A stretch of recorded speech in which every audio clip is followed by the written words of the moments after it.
పితా పుత్ర పవిత్రాత్మ నామమున ఆమేన్. ఈనాటి దేవుని వాక్యానికి మీ అందరికీ ఆహ్వానము పలుకుతూ ఉన్నాను. ఈనాడు మనము సామాన్య 26వ ఆదివారములో వాక్యమును ధ్యానము చేసుకుంటూ ఉన్నాం. ఈనాటి వాక్యము సువిశేషములని భాగముగా మార్కు శుభవార్త 9వ అధ్యాయము 38వ వచనము నుండి వాక్యము చూద్దాం. అంతటా యోహాను యేసుతో, బోధకుడా, మనలను అనుసరింపని ఒకరు నీ పేరిట దయ్యములను పారద్రోలుట మేము చూచి వానిని నిషేధించితిమి అని పలికెను. అందుకు యేసు, మీరు అతనిని నిషేధింపవలదు, ఎలయనా నా పేరిట అద్భుతములు చేయువాడు నన్ను గుర్చి దుష్ప్రచారము చేయజాలడు. మనకు విరోధి కానివాడు మన పక్షమున ఉండువాడు. మేము క్రీస్తు సంబంధులుగా గుర్తించి, ఎవ్వడు మీకు నా పేరిట చెంబెడు నీళ్లు ఇచ్చునో వాడు తగిన ప్రతిఫలమును తప్పక పొందును అని మీతో నిశ్చయముగా చెప్పుచున్నాను అనెను. ఇది క్రీస్తు ప్రభుని సువిశేషము. క్రీస్తువా మీకు స్తుతి కలుగునుగాక. ప్రభుని యందు నమ్మకమును ఉంచి దేవుని యొక్క వాక్యమును వింటున్నటువంటి ప్రియ క్రైస్తవ సహోదరి సహోదరులారా, ఈనాడు వాక్యములో ప్రభు మనకు ఒక చక్కని మాటను గురించి బోధిస్తూ ఉన్నారు. ఒకసారి యేసు ప్రభుని శిష్యులలో ఒకరు యోహాను అనబడేటటువంటి అపోస్తలుడు ప్రభు వద్దకు వచ్చి ఒక మాట అంటున్నాడట. ఏమంటున్నాడు? ఒక్కసారి వాక్యం చూడండి. 38వ వచనములో, యోహాను యేసుతో, బోధకుడా, మనలను అనుసరింపని ఒకడు నీ పేరిట దయ్యములను పారద్రోలుట మేము చూచి వానిని నిషేధించితిమి. ఇక్కడ 2 మాటలు మనము ఆ వాక్యములో జ్ఞాపకము చేసుకోవాలి. మొదటిగా ప్రభు అంటున్నటువంటి మాట, ఎప్పుడైతే యోహాను వచ్చి ప్రభువుకు ఒక ఫిర్యాదు చేస్తున్నాడు, కంప్లైంట్ చేస్తున్నాడు, ఆ కంప్లైంట్లో ఏముంది? ప్రభువా, మనలను అనుసరింపని ఒకడు మీ పేరిట దయ్యములను పారద్రోలుట మేము చూచితిమి. మొదటిగా అంటున్నటువంటి మాట, మనలను అనుసరింపని ఒకడు దయ్యములను వెడలగొట్టుట. అది ఎవరి పేరిట? నీ పేరిట దయ్యములను వెడలగొట్టుట మేము చూచితిమయ్యా, మేము చూచితిమయ్యా. అతనిని వద్దని నిషేధించితిమి, మేము అతనిని వద్దని నిషేధించితిమి అంటూ ఉన్నాడు. దేవుని నమ్మినటువంటి బిడ్డలారా, వాక్యము ఒక చక్కని మాటను ఈరోజు మనందరికీ నేర్పుతూ ఉన్నది. యోహాను అంటున్నటువంటి మాట, నీ పేరిట ఒకడు దయ్యములను వెళ్ళగొట్టుట మేము చూచి నిషేధించితిమి అంటే, ప్రభుని పేరిట ఎవరో ఒకరు దయ్యములను వెళ్ళగొడుతున్నాడు అంటే, అద్భుతములు చేస్తున్నాడు, స్వస్థతలు ఇస్తున్నాడు, దృష్టాత్మను పారద్రోలుతున్నాడు. ప్రభుని పేరిట ఒకడు చేస్తున్నాడు, అది మేము చూచితిమి అంటే అర్థం ఏంటి? ప్రభు పేరిట ఎవరో ఒకరు అక్కడ అద్భుతాలు, స్వస్థతలు, దుష్టాత్మలు పారద్రోలుట కార్యము చేస్తూ ఉన్నారు. ఎవరి పేరిట? యేసు ప్రభుని పేరిట. అంటే ప్రభు పలికినటువంటి మాట అక్కడ అక్షరాలు నెరవేరుతున్నదనే కదా అర్థం. ప్రభు పలికిన మాట ఏంటి? ప్రభు పలికిన మాట ఏంటో ఒక్కసారి వాక్యములో చూద్దాం. యోహాను శుభవార్త 14వ అధ్యాయములో 13, 14 వచనాలు ఒక్కసారి చూస్తే మనకు అర్థమవుతుంది. తండ్రి కుమారుని యందు మహిమ పరుటబడుటకు మీరు నా పేరిట ఏమి అడిగినను నేను చేసేదను. భగవంతుడు నా పేరిట మహిమ పరపడడానికి, నా యందు దేవుని నామం మహిమపరచబడడానికి మీరు నా పేరిట ఏమడిగినా కూడా నేనది చేస్తాను. చూడండి ప్రభుని యొక్క వాక్యం. మీరు నా పేరిట ఏమడిగినా నేను చేస్తాను. 14వ వచనం, మీరు నా పేరిట నన్ను ఏమి అడిగినను నేను దానిని మీకు చేసేదను. ఇప్పుడు అక్కడ దయ్యాలు పాలద్రోలే అతను ఎవరి పేరిట అడుగుతున్నారని యోహాను అంటున్నాడు? నీ పేరిట దయ్యాలు పారద్రోలటం మేము చూసామయ్యా అంటున్నాడంటే, యేసు ప్రభుని పేరిటే కదా అతను దుష్టాత్మలు పారద్రోలేది, యేసు ప్రభుని పేరిటే కదా అద్భుతాలు చేసేది, యేసు ప్రభుని పేరిటే కదా స్వస్థతలు ఇస్తూ ఉన్నాడు. అంటే అక్కడ యేసు ప్రభు పలికినటువంటి మాట అక్షరాల నెరవేరుతుంది. నా పేరిట మీరు ఏడి అడిగినను కూడా అది మీకు తప్పక దయచేస్తానన్నాడు. ఇక్కడ ఎవరో ఒకరు భక్తుడు యేసు ప్రభుని నమ్మినటువంటి వాడు, యేసు ప్రభుని మాటలు విన్నటువంటి వాడు, మీరు నా పేరిట ఏమడిగినా నేను దాన్ని దయచేస్తానని ప్రభు అన్నటువంటి మాట అక్షరాల నమ్మాడు, విశ్వసించాడు. విశ్వసించిన అతను వెళ్ళి బయట యేసు ప్రభు పేరిట నీలో ఉన్నటువంటి సాతానులను, దుష్టులను, దయ్యములను నేను పారద్రోలుతున్నాను, పో సాతాను అంటూ వెళ్ళగొడుతున్నాడు యేసు ప్రభుని పేరిట. అంటే ప్రభుని మాటలు ఒకడు నమ్మాడు, విశ్వసించాడు, వెళ్ళి ప్రయత్నించాడు. దేవుని పేరిట అక్కడ అద్భుతాలు జరుగుతూ ఉన్నాయి. ప్రైజ్ ది లార్డ్, హల్లెలూయా. యేసు ప్రభువు ఈరోజు మనకిస్తున్నటువంటి గొప్ప వరం, ప్రభుని నమ్ముకున్నటువంటి ఏ బిడ్డడైనా, ఏ విశ్వాసి అయినా, ఏ భక్తురాలైనా ప్రభుని పేరిట ఏమడిగినా దయచేస్తానన్నాడు. ఒకడు నమ్మి విశ్వసించి ప్రయత్నం చేస్తున్నాడు. అది అక్షరాల సత్యము, మేము మా కళ్ళతో చూసాం. నీ పేరిట ఒకడు దయ్యములను వెళ్ళగొడుతున్నాడు అంటూ యోహాను గారు చెబుతున్నారు. వాక్యము చాలా చక్కగా యోహాను శుభవార్త 14వ అధ్యాయం 12వ వచనములో అంటుంది, నన్ను విశ్వసించువాడు నేను చేయు పనులను చేయును, అంతకంటే గొప్ప పనులు చేయనని నేను మీతో నిశ్చయముగా చెప్పుచున్నాను. నన్ను విశ్వసించేవాడు నేను చేసేటటువంటి పనులు చేస్తాడు, అంతకంటే గొప్ప పనులు కూడా చేస్తాడని నేను మీతో నిశ్చయముగా చెప్పుచున్నాను. అందుకే నా పేరిట ఏమి అడిగినా కూడా మీకు ఇస్తాను. ఎందుకు ఇస్తానయ్యా అంటే, నా మహిమ కోసం కాదు, నా గొప్ప కోసం కాదు, నా పేరు ప్రతిష్టల కోసం కాదు, నా యందు తండ్రి దేవుడి నామం మహిమపరచబడాలి అని ప్రభు అంటున్నాడు. దేవుని నమ్మినటువంటి బిడ్డలారా, ఇక్కడ మనందరము గుర్తు పెట్టుకోవలసినటువంటి మాట, యేసు ప్రభు అంటున్నట్టుగా ఆయన మాటలు నమ్మి ఒకడు అద్భుతాలు చేస్తూ ఉన్నాడు, దుష్టాత్మలు పారద్రోలుతున్నాడు. మనము నేర్చుకోవలసింది యేసు ప్రభుని మాటలు నమ్మాలి, విశ్వసించాలి. ఆయన పేరిట ఏమి అడిగినా దయచేస్తానని మాట ఇచ్చాడు. ఇచ్చిన ప్రకారముగా అద్భుత కార్యాలు నేటికి కూడా అనేక మంది స్వార్థ బోధకులు, గురువులు, కన్యాస్త్రీలు, అభిషేకించబడినటువంటి వారు, దైవ బోధకుల ద్వారా ప్రభు నేటికి నీకు కూడా అద్భుతాలు, స్వస్థతలు భూమి యందు జరిపిస్తూనే ఉన్నాడు మనుషుల మధ్య. ఎందుకు ఈ అద్భుతాలు, ఈ గొప్ప కార్యాలు, స్వస్థతలు ఇప్పటికీ ప్రభు జరిపిస్తున్నాడంటే, వాక్యం అంటూ ఉంది, నా పేరు కోసం కాదు, నా నామం మహిమపరచబడడం కోసం, నా యందు తండ్రి దేవుని నామం మహిమపరచబడడం కోసం ఇవి నేను చేస్తున్నానంటున్నాడు. అన్న విధముగానే దేవుని నామాన్ని మనం మహిమపరచాలి అని ప్రభు మనందరికీ కూడా ఈరోజు తెలియచేస్తూ ఉన్నాడు. ప్రభు మనకు బోధిస్తున్నటువంటి చక్కనైనటువంటి మాట, బిడ్డలారా నన్ను నమ్మండి, నా మాటల యందు విశ్వాసం ఉంచండి, నాకంటే గొప్ప కార్యాలు మీరు చేస్తారు, నా పేరిట ఏది అడిగినను కూడా మీకు దయచేస్తాను అని చెప్పాడు. సాక్ష్యము, అదిగో నా పేరిట ఒకడు దయ్యములను వెళ్ళగొడుతూ అద్భుతాలు చేస్తూ స్వస్థత చేస్తున్నాడు. ఇదంతా చేస్తున్నది నా గొప్ప కోసం కాదు. మీరు కూడా మీ పేరు కోసం, మీ గొప్ప కోసం చేయకండి. మీరేది చేసినా కూడా దేనికోసం చేయాలడా? దేవుని నామము నా యందు మహిమపరచబడడం కోసం. వాక్యం చాలా చక్కగా అంటుందండి, తండ్రి కుమారుని యందు మహిమపరచబడుటకు మీరు నా పేరిట ఏమి అడిగినను చేస్తున్నాను. ఇక్కడ మనం గుర్తు పెట్టుకోవాల్సింది, మీరు నా పేరిట ఏమడిగినా నేను చేస్తున్నాను. మీ అందరూ ఏదో అద్భుతాలు చేస్తున్నారు, గొప్ప గొప్ప కార్యాలు చేస్తున్నారని అనుకుంటున్నారు. ఇది నేను చేస్తున్నది మీ పేరు కోసమో నా పేరు కోసమో కాదు, దేవుని నామం మహిమపరచబడడం కోసం. అందుకే దేవుని నమ్ముకున్నటువంటి బిడ్డలారా, మనందరము నేర్చుకోవలసినటువంటి సత్యం, దైవ బోధకులారా, గురువులారా, కన్యాస్త్రీలారా, లేకపోతే స్వార్థ బోధకులారా, దేవుని నామాన్ని విస్తరింపచేస్తూ దేవుని పని చేస్తున్న ప్రతి ఒక్కరం కూడా గుర్తు పెట్టుకోవాల్సింది, మనం బోధించేటటువంటి బోధన దేవుని దయ ఉండాలా, మనము చేసే సువార్త సేవ దేవుని కోసమై ఉండాలా, మనము చేసే పరిచర్య దేవుని కోసమై ఉండాలా.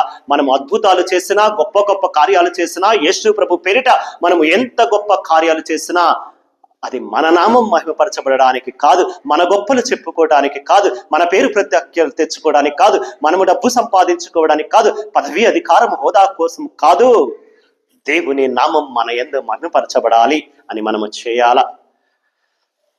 ఆ ఒక్క ఉద్దేశముతోనే దేవుని నామాన్ని మహిమపరచడం కోసమే మన మాట, మన చేత, మన సువార్త సేవ, మనము దేవుని పేరిట చేసేటువంటి అద్భుత కార్యాలన్నీ కూడా యేసు ప్రభునే నామము, ఆయన నామము ద్వారా తండ్రి దేవుని నామం మహిమపరచబడాలా అని మనందరము కూడా పని చేయాలా.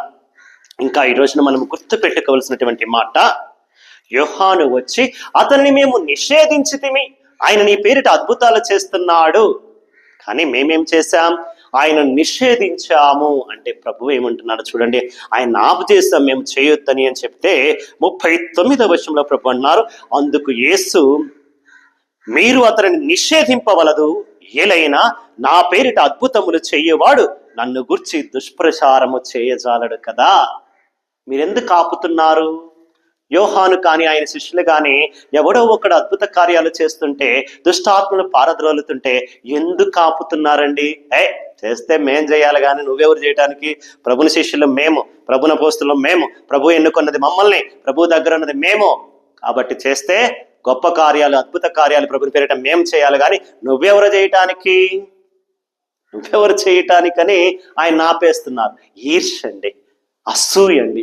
ఎవడో ఒకడు మంచి పని చేస్తుంటే కొనసాగించాలి, ప్రోత్సహించాలి, చేతనైతే వెన్ను తట్టి మంచి పని చేస్తున్నావని ఆయన నామము ద్వారా, ఆయన చేస్తున్న పని ద్వారా దేవుని నామాన్ని మహిమపరచాలా. మంచి పని చేస్తున్నావు, మంచిని మంచి ఎవరు చేసినా, మంచి మాటలు ఎవరు చెప్పినా కూడా మనము ప్రోత్సహించాల తప్ప నిరుత్సాహపరచకూడదు, అడ్డుకోకూడదు, నిషేధించకూడదు. యేసు ప్రభు చాలా ఎందుకు ఆపుతున్నారు మీరు? అతనిని నిషేధింపవలదు, నా పేరిట అద్భుత కార్యాలు చేస్తూ నా పేరిట దుష్టాత్మలు పారద్రోలుతున్నాడంటే నా నామాన్ని, నా ద్వారా తండ్రి దేవుని నామాన్ని మహిమపరుస్తున్నాడు తప్ప నాకు హాని చేయలేడు కదా. వాక్యంలో ప్రభు చాలా చక్కగా, మీరు అతనిని నిషేధింపవలదు, ఏలైనా నా పేరిట అద్భుతములు చేయవాడు నన్ను గూర్చి దుష్ప్రచారం చేయడు కదా. నా గూర్చి మంచే చేస్తున్నాడు కదా, మంచి ప్రచారమే చేస్తున్నాడు కదా, నా నామాన్ని మహిమపరుస్తున్నాడు కదా, నా స్వార్థ సేవను విస్తరింపచేస్తున్నాడు కదా, గొప్ప కార్యాలు చేస్తున్నాడు, మంచి కార్యాలు చేస్తున్నాడు. ఆపడం ఎందుకు? నా నామాన్ని చేస్తున్నాడంటే నాకు చెడు కాదు కదా, నాకు మంచే కదా, నా ద్వారా తండ్రి దేవుని నామం మహిమపరచబడుతుంది కదా, ఎందుకు ఆపుతున్నారు? మీరు ఆపవద్దు అంటున్నాడు. ఇక్కడ మనము ఆ శిష్యుల నుండి, యోహాను నుండి గమనించవలసింది వారిలో ఉన్నటువంటి అసూయ, కుళ్ళు, ద్వేషభావము, ఈర్ష్యండి. ఆయన ఎందుకు చేసేది? ఆయన ఎవరు చేయడానికి? మనము చేయాలా? మన వల్లే కావాలా? మనకు పేరు రావాలా? మనకు పేరు ప్రఖ్యాతులు రావాలా? మన ప్రతిష్ట పెరగాలా అనుకుంటున్నాం తప్పి దేవుని నామం మహిమపరచబడుతుంది కదా. ఎవరు చేస్తే ఏమైంది? యేసు ప్రభుని ద్వారానే చేస్తున్నాడు, యేసు ప్రభుని నామాన్ని మహిమపరుస్తున్నాడు, యేసు ప్రభు స్వార్థని విస్తరింపచేస్తున్నాడు కదా అని మనం ఆలోచించలేకపోతున్నాం.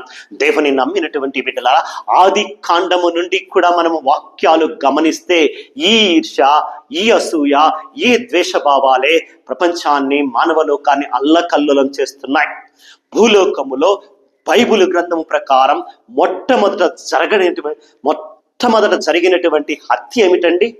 ఒక అన్నదమ్ముల మధ్య, ఒకే కుటుంబములో అన్నదమ్ములు ఇద్దరు కలిసి ఒకరినొకరు చంపుకున్నటువంటి కయీను అనేటటువంటి అన్న తమ్ముడైన ఆబేలును చంపాడు. చంపడానికి కారణం ఏంటండి?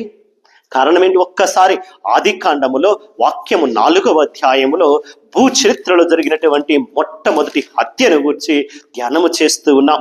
4వ అధ్యాయము ఆది కాండము 4వ వచనము చూస్తే, హేబేలు కూడా మందలో పుట్టిన తొలిచూలు పిల్లలను వాని కొవ్వును తెచ్చి దేవునికి అర్పించెను. ప్రభువు హేబేలును అతని కానుకను ప్రసన్న దృష్టితో చూచెను, కానీ కయీను కానుకను త్రోసిపుచ్చెను. మంచి మనసుతో, సదుద్దేశముతో మొట్టమొదటి తొలిచూలు కానుకను తీసుకువచ్చి భగవంతుడికి ప్రేషితమైనటువంటి గొప్ప కానుకనిచ్చాడు కాబట్టి ఆయన మనస్సును, ఆయన తెచ్చిన కానుకను భగవంతుడు మెచ్చాడు. తమ్ముడే కదా, భగవంతుడు దీవిస్తే మంచిదే కదా, నా తమ్ముడే కదా అని కయీను అనుకున్నట్టయితే ఈ బాధ ఉండేది కాదు. నా కానుకను సమర్పించలా, అందుకోలేదు, స్వీకరించలేదు, నన్ను దీవించలేదు, ప్రభువు నాకన్నా ఎక్కువగా నా తమ్ముడిని దీవిస్తున్నాడే, నా తమ్ముడిని ఆశీర్వదిస్తున్నాడే, నా తమ్ముని కానుకనే స్వీకరిస్తున్నాడే అని అన్నదమ్ముల మధ్య కలిగినటువంటి ఈర్ష్య, ద్వేషము, అసూయ భావము ద్వారా ఒక అన్న మొట్టమొదటిసారిగా చరిత్రలో జరిగినటువంటి హత్య ఎవరో పరాయి వాళ్ళ మధ్య కాదు, ఒక అన్న తమ్ముడిని చంపాడు. కేవలము ఈర్ష్య వలన, అసూయ వలన, స్వార్థము వలన. వాక్యము చాలా చక్కగా ఉంటుంది. 8వ వచనం, అదే ఆదికాండము 4వ అధ్యాయం 8వ వచనములో, ఒకనాడు కయీను మనమిద్దరము పొలము వెళ్ళుదము రమ్ము అని సోదరుని అడిగెను. అక్కడికి వెళ్ళిన తరువాత కయీను హేబేలు మీద పడి అతన్ని చంపెను.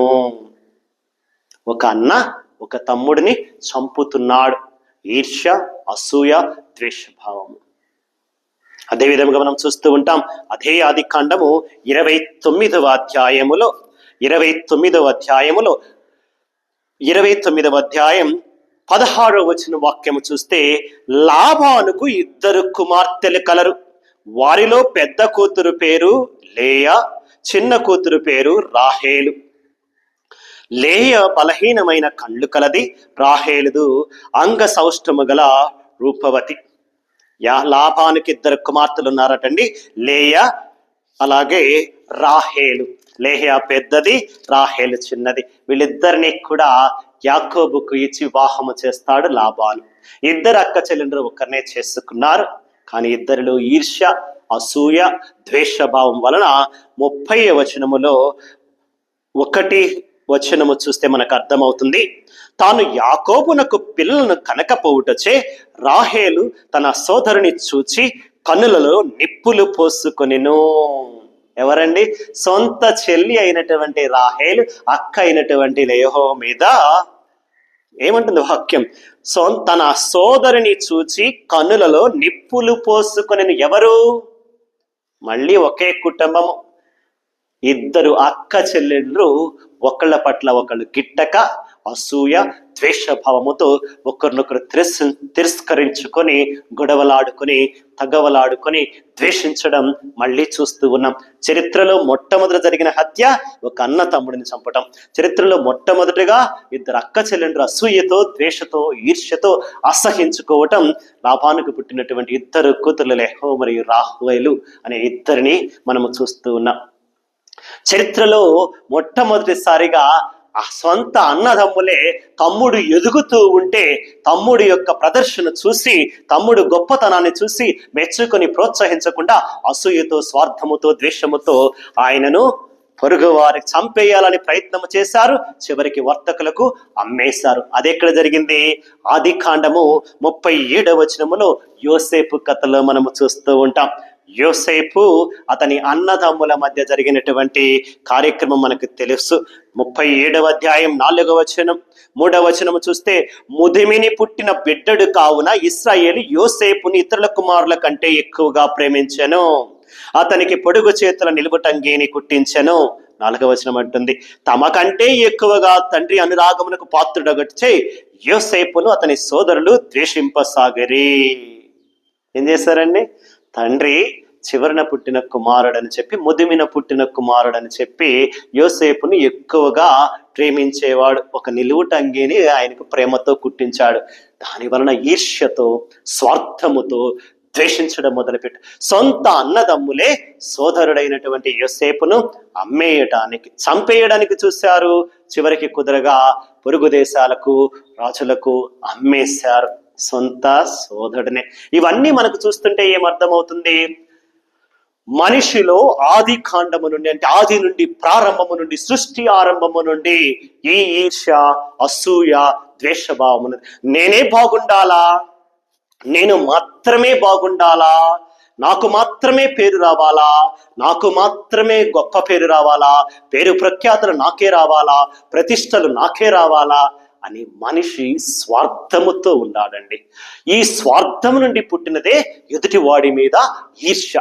ఈ స్వార్థము నాలో అసూయ ఉండటం వల్ల నేను మాత్రమే బాగుండాలనే అసూయ ద్వారా ఎదుటివాడి మీద పుట్టినటువంటిదే ద్వేషము. ఈ ఈర్ష్య, ద్వేషం వలన మనం ఎదుటి వాళ్ళని అడ్డుకుంటున్నాం, ఆపు చేస్తున్నాం, వాడిని ఎదగనివ్వట్లేదు. అది సొంత అన్నదమ్ములైనా, సొంత అక్క చెల్లెండ్రైనా, సొంత ఇంటిలోని వాళ్ళే అయినా కూడా మన వాళ్ళని మనమే ఎదుగుతుంటే చూసి ఓర్చుకోలేకపోతున్నాం.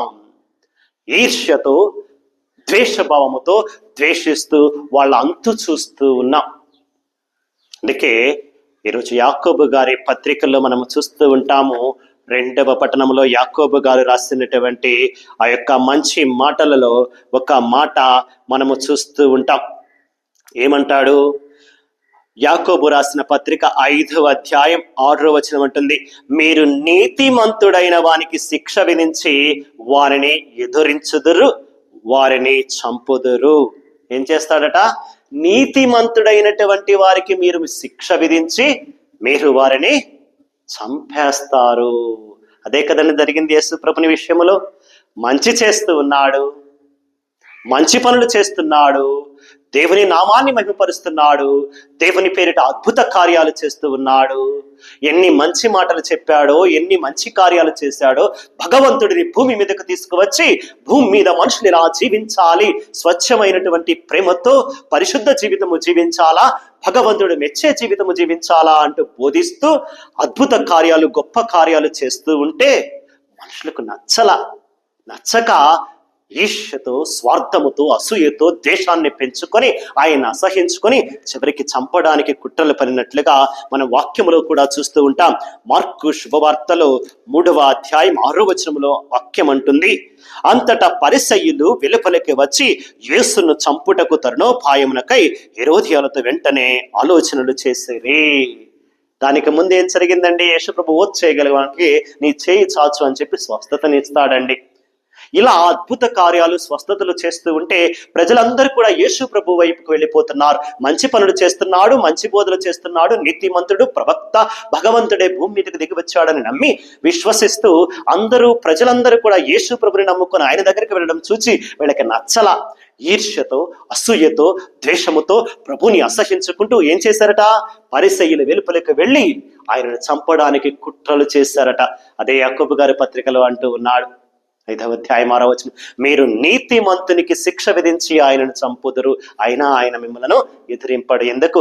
దేవుని నామం ఆయన యందు మహిమపరచబడాలా అన్న ఒక ఉద్దేశముతో యేసు ప్రభు అదే కదండి చేసింది.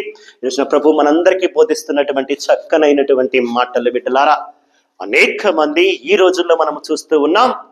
దైవ సేవకులమని చెప్పుకుంటూ, దైవ బోధకులమని చెప్పుకుంటూ, దేవుని బిడ్డలమని చెప్పుకుంటూ, అభిషిక్తులమని చెప్పుకుంటూ, దైవ కార్యాలు, దేవుని సువార్తను బోధిస్తున్నామని చెప్పుకుంటూ, గురువుల మధ్యనే, కన్యాస్త్రీల మధ్యన, దైవ సేవకుల మధ్యన, దైవ బోధకుల మధ్యన, యేసు ప్రభుని నమ్ముకున్న బిడ్డల మధ్య తగులాడుకుంటున్నాం, గొడవలాడుకుంటున్నాం, ఒకరినొకరు నిందించుకుంటున్నాం, అసహించుకుంటున్నాం, అవహేళన చేస్తున్నాం. ఇంకా ద్వేషభావముతో చంపుటకైనను కూడా మనం వెనుకాడట్లా. నువ్వు చేసే తప్పు అంటే నువ్వు చేసే తప్పు, నీ బోధన తప్పు అంటే నీ బోధన తప్పు, నువ్వు వెళ్ళేదారి తప్పు అంటే నువ్వు, ఇలా రోడ్డు మీదకి ఒకరినొకరు ఈడ్చుకుంటూ, ఒకరినొకరు అసహించుకుంటూ, ద్వేషించుకుంటూ, ఈర్ష్యతో ప్రభుని నామాన్ని కించపరుస్తున్నామండి. యేసు ప్రభు అంటున్నాడు, మీరు ఏమి అడిగినా కూడా నేను చేస్తాను, అడిగేటప్పుడు విశ్వాసముతో, నమ్మకముతో అడగండి, నా పేరిట అడగండి, ఇస్తాను. మీరు దేవుని నామాన్ని నా యందు మహిమపరచండి అని ప్రభు అడుగుతున్నాడు. దేవుని నామాన్ని మహిమపరుద్దామండి. మన పేరు కాదు, మన గొప్ప కాదు, మన పేరు ప్రతిష్టలు కాదు. రెండవది, ఆయన నా పేరిట మంచి చేస్తున్నాడు, అద్భుతాలు చేస్తున్నాడు కాబట్టి నావాడే కానీ నాకు విరోధి కాదు. కాబట్టి నా పేరిట మంచి చేసేవాళ్ళు, నా కోసం మంచి చేసేవాళ్ళు నా వాళ్లే. మంచి చేసేవాళ్ళని మీరు ఆపకండి. ఈ 2 మాటలు మనం గుర్తుపెట్టుకోవాలండి.